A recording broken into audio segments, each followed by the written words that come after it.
Ini dukun-dukun ini di musim corona ini dia pula tampil, saya sudah meramalkan corona ini.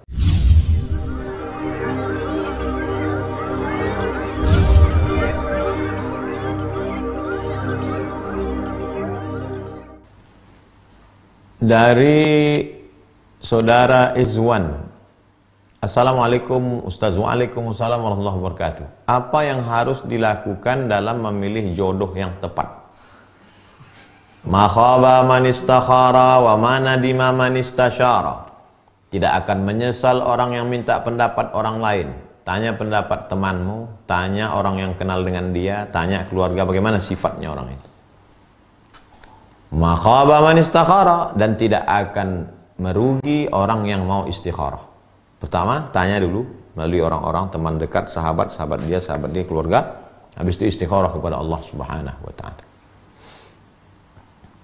Bagaimana hukum pinjam meminjam antara uang dengan sawah? Apakah itu masuk dalam kategori gadai?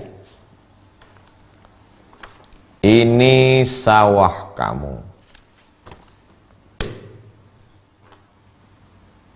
Ini sawah saya.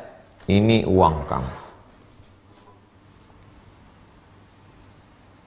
Saya berikan sawah saya ke kamu, saya pakai uang kamu sampai tanggal 1 Januari 2021. Nanti akan saya tebus. Ini namanya gadai. Lalu sawah ini dipakai oleh orang yang punya uang. Kullu qardin jarra naf'an fahuwa riba. Setiap pinjaman kalau ada manfaat di situ, maka manfaatnya itu riba. Dipakai sawahnya, setahun 2 kali panen, diambil padinya, makan haram.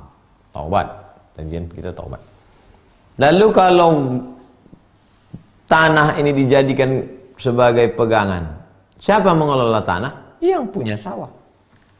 Saya punya sawah, saya kelola tanah. Hasilnya untuk saya. Itulah ajaran Islam. Namanya tolong menolong. Kalau kemudian sawah yang dipakai dipegang, hasilnya untuk dia, apa beda dengan rentenir? Menjerit leher. Yang kaya makin kaya, yang miskin makin miskin, yang miskin makin susah. Kalau saya udah pinjami dia duit, udah tidak pakai bunga, saya pula tidak dapat apa-apa dari sawah dia, lalu saya dapat apa Pak Ustaz? Kau dapat pahala. Tapi kau beriman, percaya ada malaikat menulis kebaikan, ada pahala.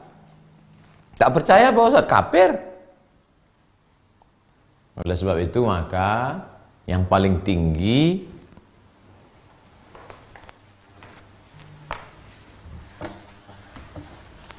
ini ada level-levelnya. Level paling bawah.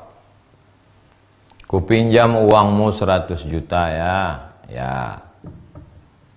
Nanti kalau berhasil dapat 150 juta, kau insya Allah dapat 50%. Ini yang paling level paling bawah. Namanya mudharabah. Bagi hasil. Dah. Di atas itu. Ini sawah ya. Sawah. Ya. Ku pinjam. Ini uang sawah, ini kau pegang, ya. Terus aku dapat apa? Kau dapat pahala aja. Tapi nanti kalau aku lari sampai tanggal itu, sawah ini kau ambil. Itu namanya gadai. Gadai itu nggak dapat apa-apa. Tapi kalau orangnya lari, dapat.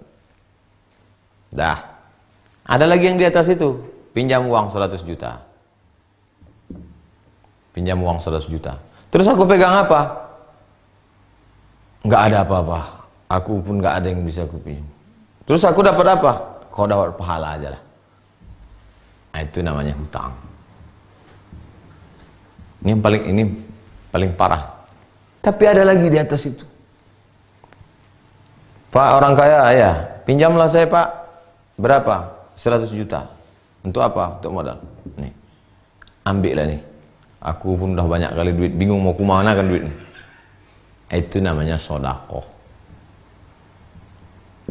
Islam sudah atur itu. Jadi kalau ada orang lagi bertanya, kalau saya udah kasih, saya dapat apa? Mestinya kau lakukan ini.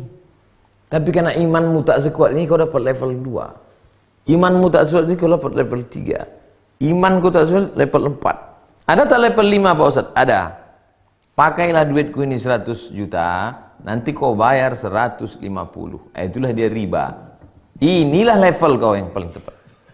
Sinilah level kau rupanya. Tapi doa kau selama ini, wa adkhilnal jannata ma'al abrar. Masukkan aku ke dalam abrar. Ini yang abrar itu. Tapi kau di sini. Ini namanya asrar. Ini abrar. Saya dapat apa? Nih kau dapat 150. Tapi riba.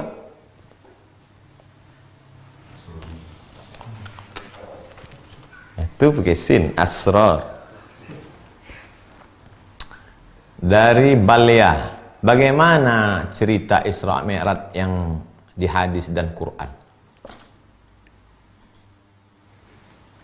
Buka di YouTube. Isra Mi'raj hampir 3 jam pakai infocus di Masjid Raudhatus Shalihin. Belakangnya pakai seng. Waktu itu lantainya pasir. Isra Mi'raj dari A sampai Z 3 jam. Tonton. Sari Ramadan. Apakah orang yang pernah datang ke dukun kemudian taubat harus bersyahadat kembali? Man ata kahinan, siapa yang datang ke dukun, fasaddaqahu bima yaqul, percaya dia pada cakap dukun itu, faqad kafara bima unzila ala Muhammad, kafirlah dia pada apa yang diturunkan kepada Nabi Muhammad SAW. Maka kau ragu, mati su'ul khatimah, ulangi syahadat balik. Asyhadu an la ilaha illallah wa asyhadu anna Muhammadar Rasulullah. Habis itu taubat nasuha, taubat murni, semurni madu yang disaring tak bercampur dengan lilin dan anak. Aduh. Jangan datang ke dukun lagi. Dukun-dukun pun bertobatlah kalian. Sudah mau kiamat. Ini dukun-dukun ini di musim corona ini dia pula tampil. Saya sudah meramalkan corona ini. Dukun inilah yang cocoknya mati duluan. Dia pula datang meramalkan corona. Begitulah sudah banyaknya orang mati karena corona. Mereka mati syahid, kau mati konyol dukun-dukun. Ervina, bagaimana hukum istri yang berselingkuh karena ekonomi dan suami tidak berusaha memenuhi nafkah? Banyak istri ketika habis akad nikah itu kecicilan. Padahal waktu itu dia duduk di situ. Tidak ada perempuan perlu duduk di majelis akad nikah. Coba tanya orang-orang tua di Kabupaten Siak di Riau tahun 50-an. Yang nikah tahun 50-an, coba tanya, ada tak perempuan di majelis akad nikah? Tak ada.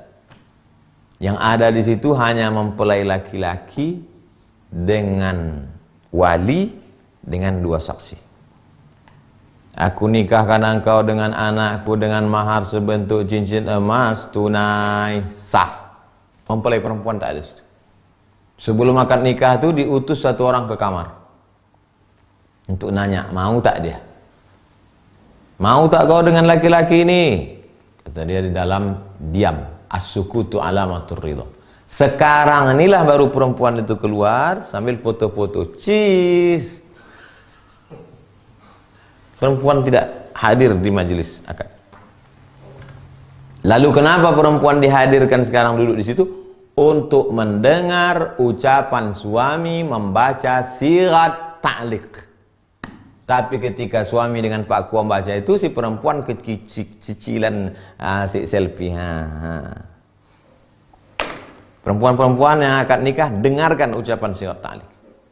Apa kata Pak Kuam? Baca. Wa ashiruhunna bil ma'ruf. Jika saya meninggalkan dia, berapa bulan Pak Kuah? 3 bulan berturut-turut, tidak memberikan nafkah zahir dan batin, dan dia datang ke pengadilan agama, Nih, Ervina.